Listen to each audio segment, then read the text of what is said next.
Since you've been in research, collaboration with Professor Mariana Bowen, and Eunice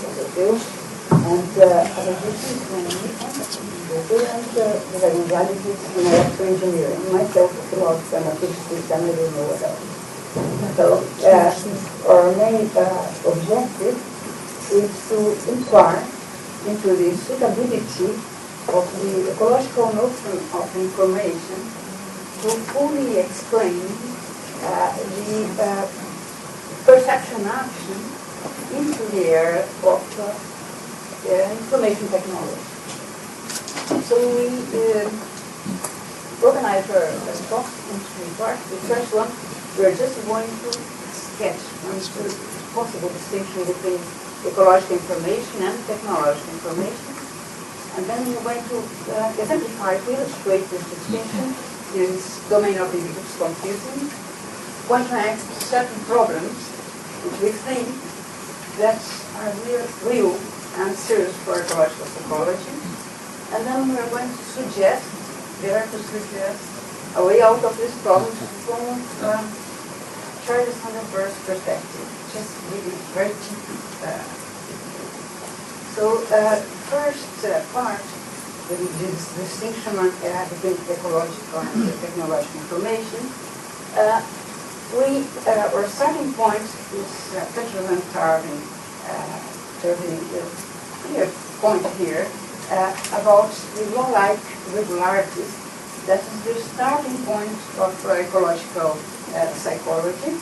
That is grounded in this supposition that law-like regularities are in the world, and so that they provide reliable information for perceiving active systems.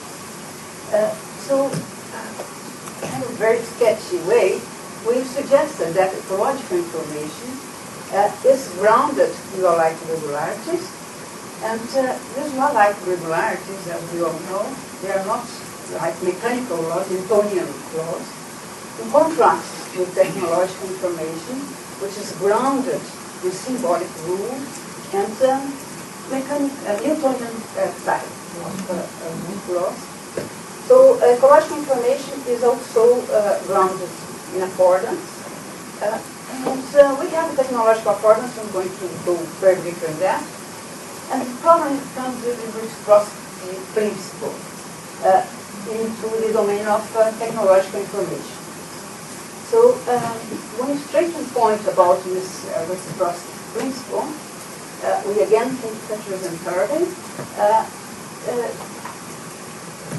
saying that the process of perception and action makes of a causal circle. And this particular environmental layout that an organism perceives is the direct result of its action, and its action in turn is guided and constrained by the layout of the environment. The important point for us here is that the circularity of this point that comes from this interdependence. Now starts the generic. So the reciprocity principle, how does it work in the technological environment?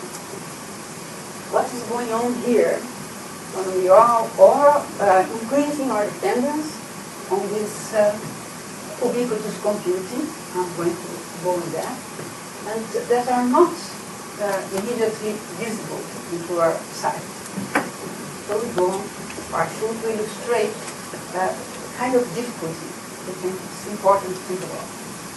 So this term ubiquitous computing was first provided by Mark Weiser in 1991 to characterize a type of abilities computers have to operate all the time, 24 hours, and provide service and become more and more invisible from our sight.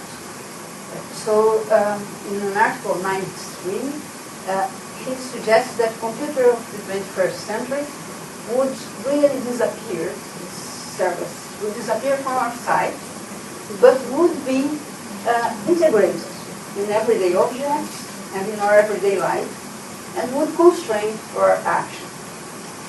So our hypothesis is that this ubiquitous computing, like for instance, we're all going to take an airplane back home, we don't have the faintest idea how this operates. We don't know the gas bill or electric bill that comes from it's so ubiquitous. It's becoming more and more complex, and we are more and more dependent on that.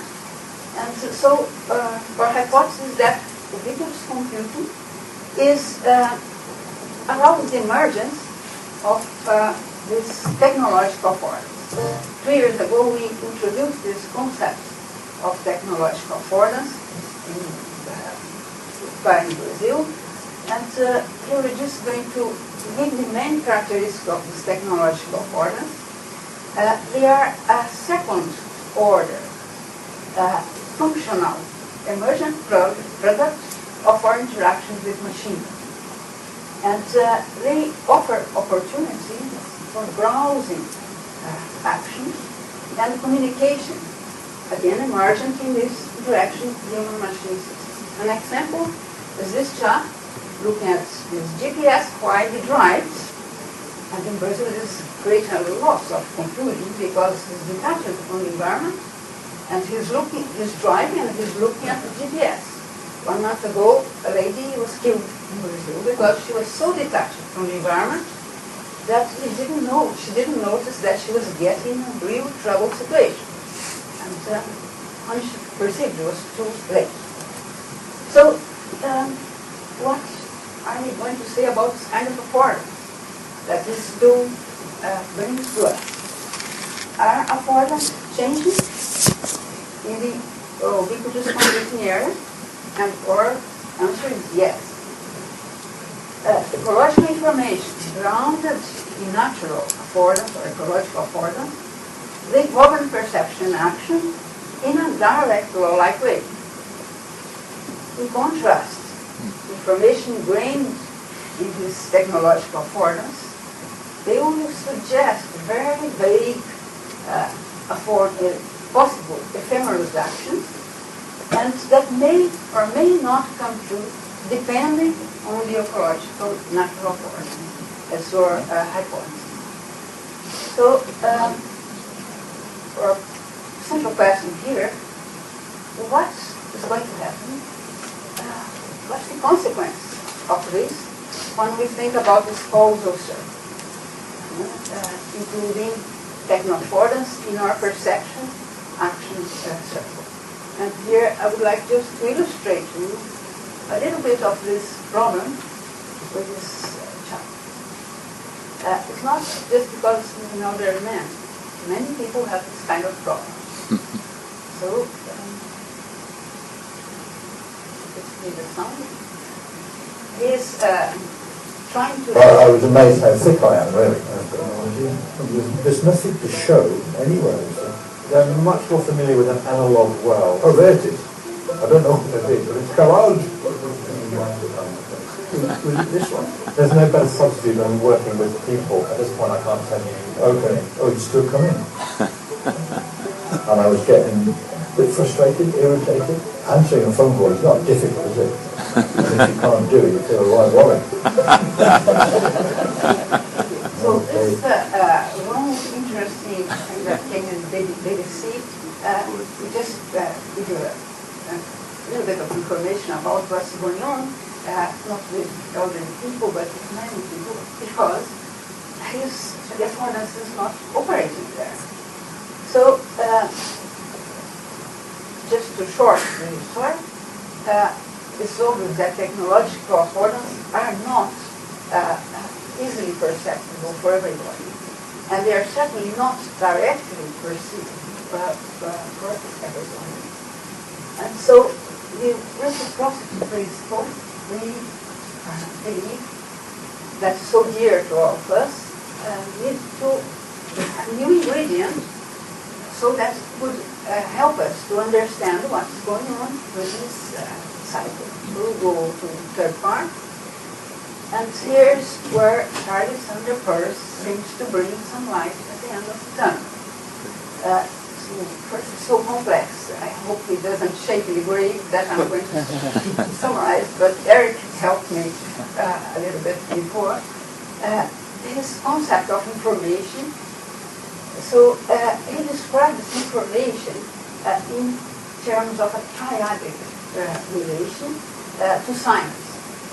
And science characterized vehicles for the communication of form. A sign, in fact, may be defined as a medium for the communication of a form. And a form, in turn, is not an abstraction, as we are used to see first. It is characterized in terms of conditional proposition. And again, first doesn't need to be proposition necessarily linguistic one. It goes further than the domain of language. So it characterized form. That the being of a form consists in the truth of a conditional proposition under given circumstance, something which is true. The form is in the object. Institutively, we may say, meaning that the conditional relation, which constitutes the form, is literally true of the object. I cut them half part of this quotation if you want to see later on at the end of the day. So, in which way this notion of embodied form can help us to deal with this difficulties we have now in explaining the causal circle. So Eric already introduced the notion of signs. That's a triadic relation. We have an object, a sign, and an interpretant. Interpretant is not an interpreter. It took me a little bit more than 20 years to understand the role of interpretant. And I hope I can explain to you in 3 seconds.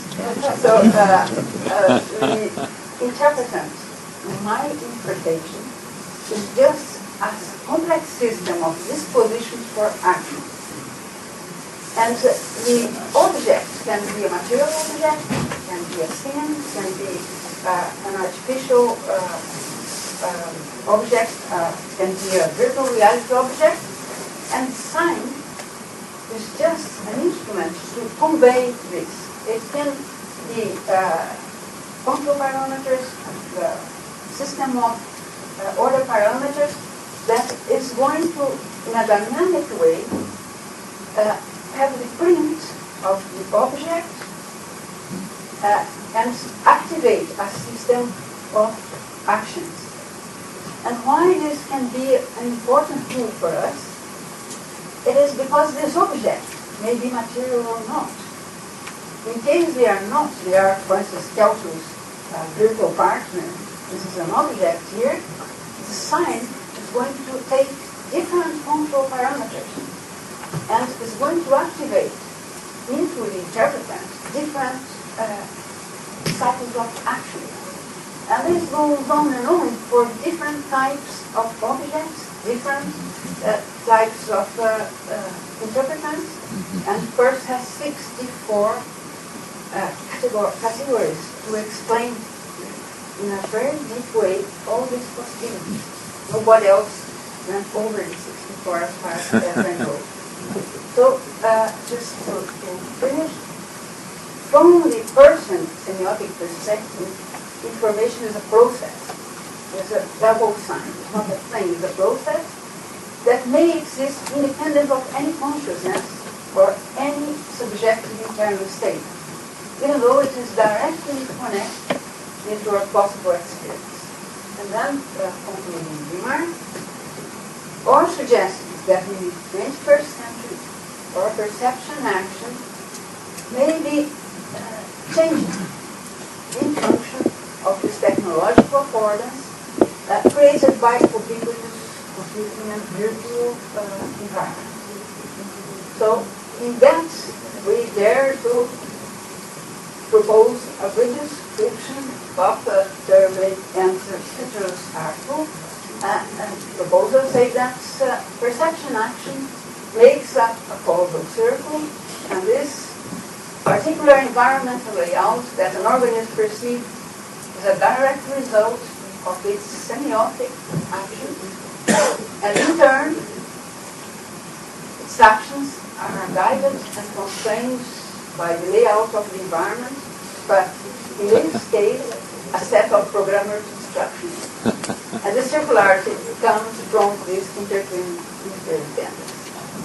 So, do we need, or first question, a complementary approach to ecological information in order to better understand what's going on with our affordance? And our answer, yes.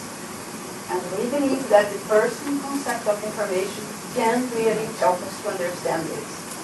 So, we hope that both of them don't say great and say You got to get a picture of that. Excellent. Check out that on the website.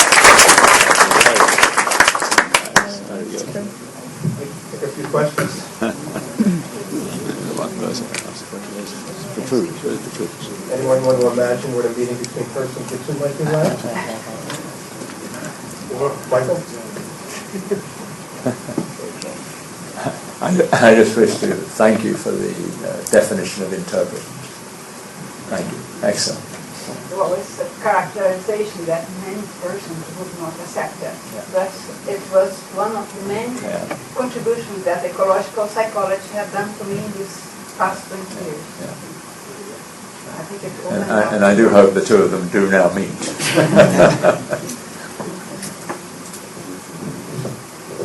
Anything else? Okay. Thanks, Maria.